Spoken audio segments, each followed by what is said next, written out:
Use the code CHICKEN in the shop.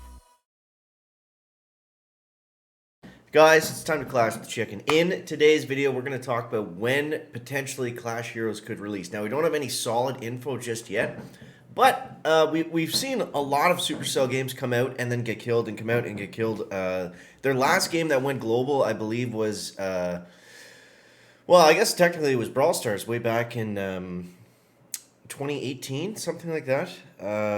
So since then, we've seen Everdale come out and get killed, Clash Quest come out and get killed, Heyday Pop come out and get killed, and Rush Wars came out and got killed. So they're 0 for 4 in the last 4 years, which is interesting. But I'm feeling really good about Clash Heroes. Now, in my opinion, Clash Quest could have gotten there, but it just didn't have the right gameplay.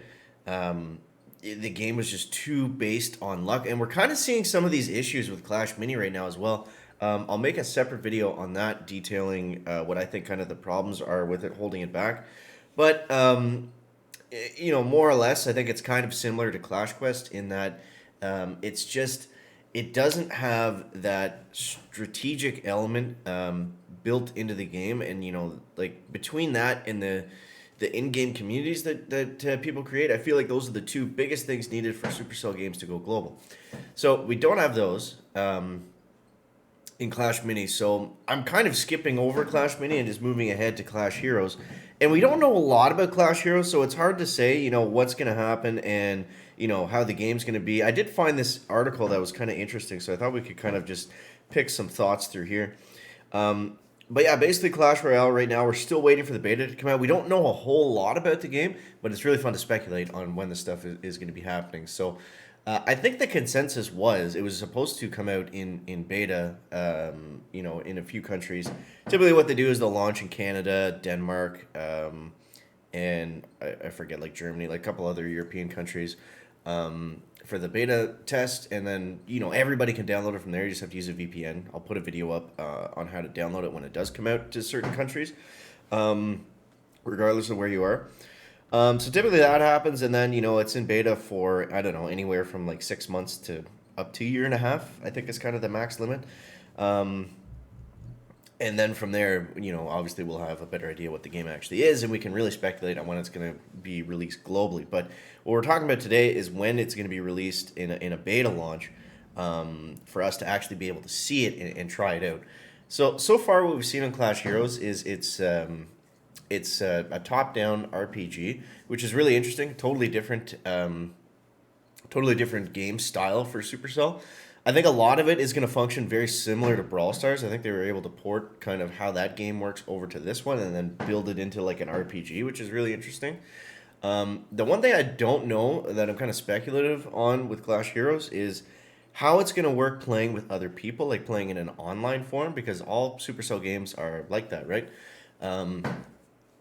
So yeah, I don't know how that's going to work, if we're going to have clans or anything like that. But I see that being the biggest issue because it's a mobile game, right? It's not a console game. So it can't just be a straight up RPG, in my opinion. But we'll see what happens. So Finnish developer Supercell aren't done with the Clash series. In fact, last April they went on to announce 3 new games to their mobile gaming franchise, just like we just talked about. This is just kind of a clickbaity article where they're just cramming as many Clash words into it as possible. Each of which is a different genre. Clash Mini is more of a strategic board game. Players compete with each other, and Clash Quest adventurous island hopping turn-based strategy game. This is obviously came out before Clash Quest got killed. So Clash Heroes looks more like a co-op adventure game with a few RPG elements where you assemble a team of characters and go on adventures in the world of Clash. It's also the first Clash game to be made in Unreal Engine. Oh, I didn't know that. That's actually pretty exciting. So when will Clash Heroes come out? The big question. As with the trilogy of new Clash games, they're currently in beta to Scandinavia, Sweden, Norway, Finland, Iceland, and Denmark, and can play and download Clash Heroes. As with the trilogy of new Clash games, they're currently in beta. What? That's news to me. There's no official release date, but many of those who've already played guess it won't be long, considering the game looks quite polished and plays smoothly. So now it's just a matter of fine-tuning. So we can expect Clash Heroes to be at early 2022. Well, we know that's wrong, and I don't think the game is actually released in beta in those countries, so I'm not sure This is a horrible article to bring up, honestly, but either way, it's exciting to see. But I want to know your guys' thoughts. What are you looking forward to in this game? What do you hope comes out of it? And when do you think it's going to launch? I think we're going to see. The beta should be able to come out any day now. I think they're really focusing on Clash Mini, and then once that's kind of decided, because I hope what they do is they focus on one game at a time rather than release all of them at the same time, and then like the team is spread out. Like I'd love to see Clash Mini go global for sure, but if that's not the case, then I hope they can make Clash Heroes amazing. So we'll see what the future holds, and don't forget to subscribe to the channel. We'll keep you updated on this game as more news comes out and everything like that. So thank you guys so much for watching. That is going to wrap up the video today, and we'll see you in the next one. Chicken out. Back.